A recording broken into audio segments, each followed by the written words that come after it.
शांती. आज आहे 30/11/23 ची मुरली. महावाक्य आहे, गोड मुलांनो, तुम्हाला रुहानी पंडा बनून यात्रा करायची आहे आणि करवायची आहे. आठवण करणे हीच तुमची यात्रा आहे. आठवण करत राहाल तर खुशीचा पारा चढेल. प्रश्न आहे, निराकारी दुनियेमध्ये जाताच कोणते संस्कार समाप्त होतात आणि कोणते संस्कार राहतात? उत्तर आहे, निराकारी दुनियेमध्ये नॉलेजचे संस्कार समाप्त होतात आणि प्रारब्धाचे संस्कार राहतात. ज्या संस्कारांच्या आधारावर तुम्ही मुले सतयुगामध्ये प्रारब्ध भोगता, तिथे मग शिक्षणाचे किंवा पुरुषार्थाचे संस्कार राहत नाहीत. प्रारब्ध मिळाले की मग ज्ञान नष्ट होते. गीत आहे, रात के राही थकमत जाना. ओम शांती. इथे सन्मुख शिव भगवानो वाच आहे. गीतेमध्ये दाखवतात श्रीकृष्ण भगवानो वाच, परंतु श्रीकृष्ण तर त्या नावारूपाने सन्मुख असू शकत नाही. हे तर सन्मुख म्हणतात, निराकार भगवानो वाच. श्रीकृष्ण वाच म्हटले तर तो साकार झाला. जे कोणी वेद शास्त्र इत्यादी ऐकवतात ते असे म्हणू शकत नाहीत की भगवानो वाच, कारण साधू संत महात्मा इत्यादी सर्वजण साकारमध्ये बसले आहेत.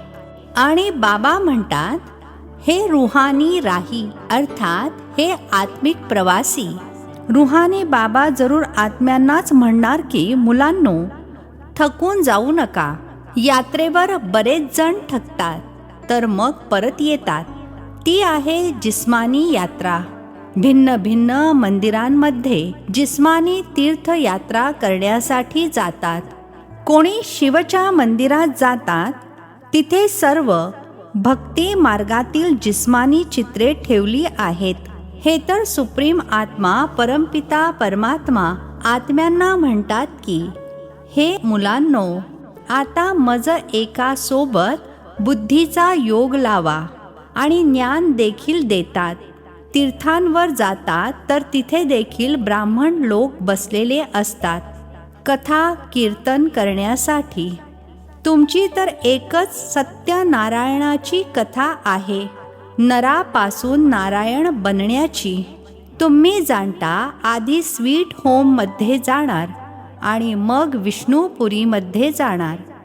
यावेळी तुम्ही आहात ब्रह्मापुरीमध्ये. याला माहेर घर म्हटले जाते. तुम्हाला अलंकार इत्यादी काहीही नाहीत, कारण तुम्ही माहेरी आहात. तुम्ही जाणता सासरी आपल्याला अपार सुख मिळणार आहे. इथे कलियुगी सासरी तर अपार दुःख आहे. तुम्हाला तर जायचे आहे पार सुखधाम मध्ये. इथून ट्रान्सफर व्हायचे आहे. बाबा सर्वांना डोळ्यांच्या पापण्यांवर बसवून घेऊन जातात. दाखवतात ना, श्रीकृष्णाच्या पित्याने त्याला टोपलीमध्ये बसवून पलीकडे घेऊन गेले. तर हे बेहदचे बाबा तुम्हा मुलांना त्या पलीकडे सासरी घेऊन जातात. सर्वात आधी आपल्या निराकारी घरी घेऊन जातील आणि नंतर मग सासरी पाठवून देतील. तर तिथे मग या सर्व माहेरच्या सासरच्या गोष्टी विसरून जाणार. ते आहे निराकारी माहेर. तिथे हे नॉलेज विसरले जाते. नॉलेजचे संस्कार निघून जातात. बाकी प्रारब्धाचे संस्कार राहतात. मग तुम्हा मुलांना प्रारब्धच लक्षात राहते. प्रारब्धानुसार जाऊन सुखाचे जन्म घेणार. सुखधामाला जायचे आहे. प्रारब्ध मिळाले मग ज्ञान संपले. तुम्ही जाणता प्रारब्धामध्ये आपली पुन्हा तीच ॲक्ट चालणार. तुमचे संस्कारच प्रारब्धाचे होतील. आता आहे पुरुषार्थाचे संस्कार. असे नाही की पुरुषार्थ आणि प्रारब्ध दोन्ही संस्कार तिथे राहतील. नाही, तिथे हे ज्ञान असत नाही. तर ही तुमची रुहानी यात्रा आहे. तुमचे चीफ पंडा आहेत बाबा, तसे तर तुम्ही देखील रुहानी पंडे बनता, सर्वांना सोबत घेऊन जाता. ते आहेत जिस्मानी पंडे, तुम्ही आहात रुहानी पंडे. ती लोक अमरनाथला मोठ्या धूमधडाक्यात जातात. झुंडीच्या झुंडी खास अमरनाथला मोठ्या धूमधडाक्यात जातात. बाबांनी अर्थात ब्रह्मा बाबांनी बघितले आहे. किती साधू संत टाळ चिपळ्या घेऊन जातात, सोबत डॉक्टर इत्यादींना देखील घेऊन जातात, कारण थंडीची वेळ असते. कितीतरी आजारी पडतात. तुमची यात्रा तर खूप सोपी आहे. बाबा म्हणतात, आठवणीमध्ये राहणे ही तुमची यात्रा आहे. मुख्य आहे आठवण करणे. मुले आठवण करत राहतील तर खुशीचा पारा चढलेला राहील. सोबत इतरांना देखील यात्रेला घेऊन जायचे आहे. ही यात्रा एकदाच होते. त्या जिस्मानी यात्रा तर भक्ती मार्गापासून सुरू होतात, त्या देखील काही सुरुवातीला होत नाही. असे नाही की एका झटक्यात मंदिरे, चित्रे इत्यादी बनतात. ती तर हळूहळू नंतर बनत जातात. सर्वात अगोदर शिवाचे मंदिर बनेल, ते देखील पहिले घरामध्ये सोमनाथाचे मंदिर बनवतात. त्यामुळे मग कुठे जाण्याची आवश्यकता राहत नाही. ही मंदिरे इत्यादी नंतर बनतात. वेळ लागतो. हळूहळू नवीन शास्त्रे, नवीन चित्रे अर्थात मूर्त्या, नवीन मंदिरे इत्यादी बनत राहतात. वेळ लागतो, कारण वाचणारे सुद्धा पाहिजे ना. मठ इत्यादी जेव्हा वाढीस लागतील, नंतर विचार चालेल की शास्त्र बनवावे. तर इतकी तीर्थस्थाने बनली, मंदिरे बनली, चित्रे बनली. वेळ लागतो ना. भले असे म्हटले जाते की भक्ती मार्ग द्वापारपासून सुरू होतो, परंतु वेळ तर लागतो ना. मग कला कमी होत जातात. आधी अव्यभिचारी भक्ती असते, नंतर व्यभिचारी भक्ती होते. या सर्व गोष्टी चांगल्या रीतीने चित्रांवर सिद्ध करून सांगितल्या जातात. समजावून सांगणाऱ्यांच्या बुद्धीमध्ये हेच चालत राहील की असे असे चित्र बनवावे, हे समजावून सांगावे. सर्वांच्याच बुद्धीमध्ये हे येणार नाही. नंबरवार आहेत ना. कोणाची बुद्धी अजिबातच चालत नाही, ते मग पद देखील असेच प्राप्त करतील. माहिती होते हे कोण बनतील. जितके पुढे जाऊ तितके तुम्हाला समजत जाईल. जेव्हा लढाई इत्यादी लागेल, मग प्रॅक्टिकलमध्ये बघणार, मग खूप पश्चाताप करतील. त्यावेळेस अभ्यास तर करू शकणार नाहीत. लढाईच्या वेळी त्राही त्राही होत राहील, ऐकू शकणार नाहीत. माहीत नाही काय होईल. पार्टिशन झाले तेव्हा काय झाले पाहिलेत ना. हा विनाशाचा काळ अत्यंत कठीण आहे. होय, बाकी साक्षात्कार इत्यादी खूप होतील, ज्यामुळे हे जाणतील की हा कितपत शिकला आहे. खूप पश्चाताप देखील करतील आणि साक्षात्कार होतील. बघ, तू शिक्षण सोडलेस, त्यामुळे तुझे हे हाल झाले आहेत. धर्मराज साक्षात्कार घडविल्याशिवाय सजा कसे देतील. सर्व साक्षात्कार करवतील, मग त्यावेळेस काहीही करू शकणार नाही. असे म्हणतील, अरे माझ्या नशिबा, भाग्याची वेळ तर निघून गेली. तर बाबा म्हणतात, का नाही आता पुरुषार्थ करत. सेवा केल्यानेच हृदयावर चढाल. बाबा म्हणतील, ही मुले चांगली सेवा करतात. मिलिटरीवाला कोणी मरण पावतो तर त्याच्या मित्रसंबंधी इत्यादींना देखील इनाम देतात. इथे तुम्हाला इनाम देणारे आहेत बेहदचे बाबा. बाबांकडून भविष्य 21 जन्मांसाठी इनाम मिळते. हे तर प्रत्येकाने आपल्या हृदयावर हात ठेवून स्वतःला विचारले पाहिजे की मी किती अभ्यास करतो. धारणा जर होत नसेल तर जसे की नशिबातच नाही आहे असे म्हटले जाईल.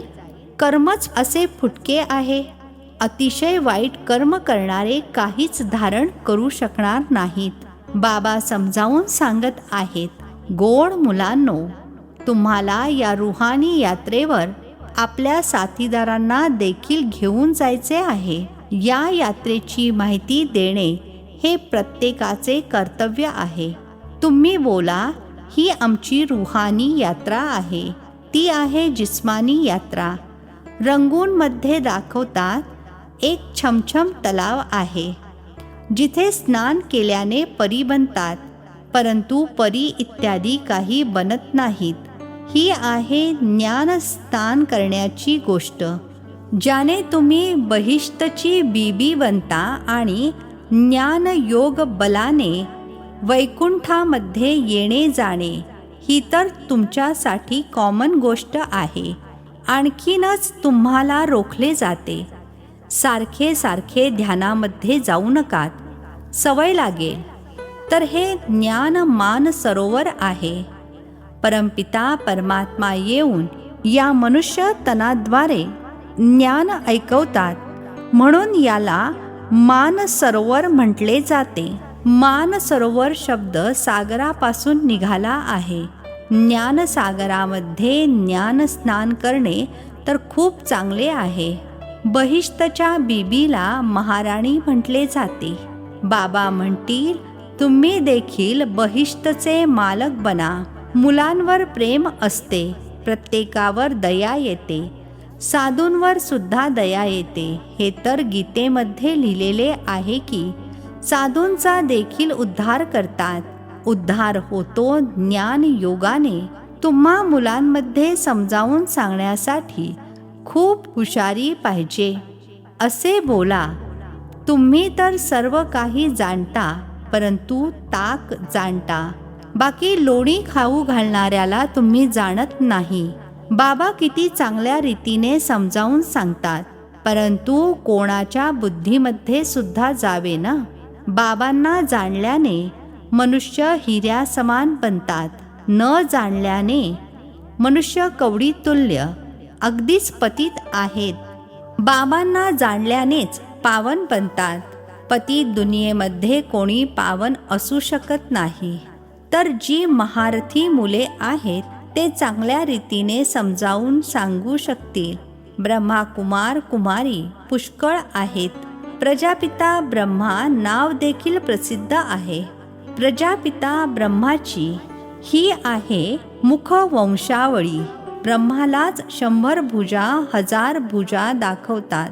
हे देखील समजावून सांगितले जाते की इतक्या भुजा तर असू शकत नाहीत. बाकी ब्रह्मा तर खूप बचडेवाला आहे. ब्रह्मा मग कोणाचा मुलगा आहे? याचा पिता तर आहे ना. ब्रह्मा आहे शिवबाबांचा मुलगा. यांचा आणखी कोणी पिता असू शकतो? कोणता मनुष्य तर असू शकत नाही. ब्रह्मा विष्णू शंकर गायले जातात सूक्ष्म वतनचे. ते तर इथे येऊ शकत नाहीत. प्रजापिता ब्रह्मा तर जरूर इथे असतील ना. सूक्ष्म वतनमध्ये तर प्रजा रचणार नाहीत. तर परमपिता परमात्मा येऊन या ब्रह्मा मुखाद्वारे शक्ती सेना रचतात. सर्वप्रथम परिचय द्यायचा आहे. आम्ही ब्रह्मा मुखवंशावळी आहोत. तुम्ही देखील ब्रह्माची संतान आहात ना. प्रजापिता ब्रह्मा आहे सर्वांचा पिता.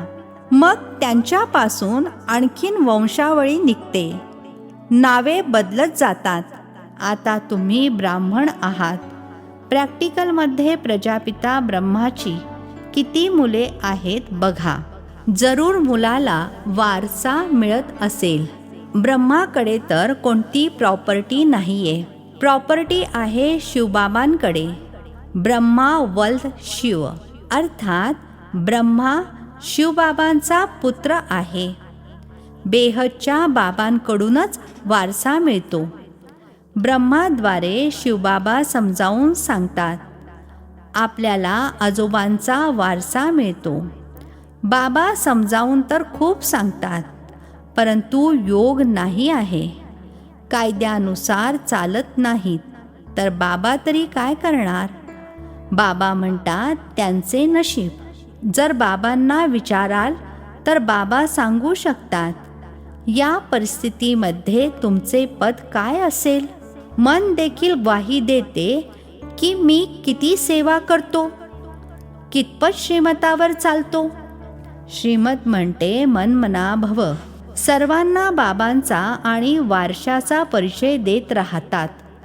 दवंडी देखील पिटवत राहतात. बाबा इशारा देत राहतात. तुम्हाला गव्हर्नमेंटला देखील समजावून सांगायचे आहे, ज्यामुळे त्यांना देखील समजेल की भारताची ताकदच निघून गेली आहे. परमपिता परमात्मा सर्व शक्तिमान सोबत योगच नाही आहे. यांच्या सोबत तुम्ही योग लावता तर एकदम विश्वाचे मालक बनता. मायेवर देखील तुम्ही विजय प्राप्त करता. गृहस्थ व्यवहारामध्ये राहून मायेवर विजय मिळवायचा आहे. आमचे मदतगार बाबा आहेत. किती समजावले जाते, धारणा केली पाहिजे. बाबांनी समजावून सांगितले आहे, धन दिये धन ना खोटे. सेवा कराल तेव्हाच बाबांच्या हृदयावर चढू शकाल, अन्यथा ते अशक्य आहे. याचा अर्थ हा नाही की बाबा प्रेम करत नाहीत. बाबा प्रेम सेवा योग्य मुलांवर करतील. मेहनत केली पाहिजे. सर्वांना यात्रेलायक बनवतात. मन मना भव ही आहे रुहानी यात्रा. माझी आठवण कराल तर तुम्ही माझ्या जवळ पोहोचाल. शिवपुरीमध्ये येऊन परत विष्णुपुरीमध्ये निघून जाणार. या गोष्टी फक्त तुम्ही मुलेच जाणता. इतर कोणीही मनमना भवचा अर्थ समजत नाहीत. वाचन तर खूप करतात. बाबा महामंत्र देतात. माझी आठवण करा तर तुम्ही विक्रमाजीत बनाल. अच्छा, गोड गोड खूप वर्षांनंतर भेटलेल्या मुलांप्रती मातपिता बापदादांची प्रेमपूर्वक आठवण आणि सुप्रभात. आत्मिक पित्याचा आत्मिक मुलांना नमस्ते.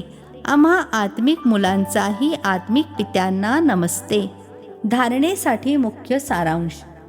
पहिला पॉइंट आहे, ज्ञान स्नान करायचे आहे. प्रेमाने सेवा करून बाबांच्या दिलतख्तावर बसायचे आहे. पुरुषार्थाच्या वेळी निष्काळजी बनायचे नाही. दुसरा पॉइंट आहे, बाबांच्या डोळ्यांच्या पापण्यांवर बसून कलियुगी दुःखधाममधून सुखधाममध्ये जायचे आहे. त्यामुळे आपले सर्व काही ट्रान्सफर करायचे आहे. आजचे वरदान आहे, जीवनामध्ये दिव्य गुणरूपी फुलांच्या पुष्पवाटिकेद्वारे भरपूरतेचा अनुभव करणारे एव्हर हॅपी भव. जीवनामध्ये दिव्य गुणरूपी फुलांच्या पुष्पवाटिकेद्वारे भरपूरतेचा अनुभव करणारे एव्हर हॅपी भव. स्पष्टीकरण आहे, सदा खुशहाल अर्थात भरपूर, संपन्न. आधी काट्यांच्या जंगलातील जीवन होते आणि आता फुलांच्या संपन्नतेमध्ये आलो. सदैव जीवनामध्ये दिव्य गुणांच्या फुलांची पुष्पवाटिका फुलत आहे. त्यामुळे तुमच्या संपर्कामध्ये जे कोणी येतील त्याला दिव्य गुणांच्या फुलांचा सुगंध येत राहील आणि संपन्नता पाहून खुश होतील. शक्तीचा अनुभव करतील. भरपूरता इतरांना देखील शक्तिशाली बनवते आणि खुशीमध्ये आणते. म्हणूनच तर तुम्ही म्हणता की आम्ही एव्हर हॅपी आहोत. स्लोगन आहे, मास्टर सर्वशक्तिमान तो आहे जो मायेच्या बुडबुड्यांना घाबरण्याऐवजी त्यांच्याशी खेळणारा असेल. मास्टर सर्वशक्तिवान तो आहे जो मायेच्या बुडबुड्यांना घाबरण्याऐवजी त्यांच्याशी खेळणारा असेल. अच्छा, ओम शांती. नवनवीन मराठी व्हिडिओज प्राप्त करण्यासाठी सबस्क्राईब करा मराठी गॉड रिपोर्ट चॅनलला.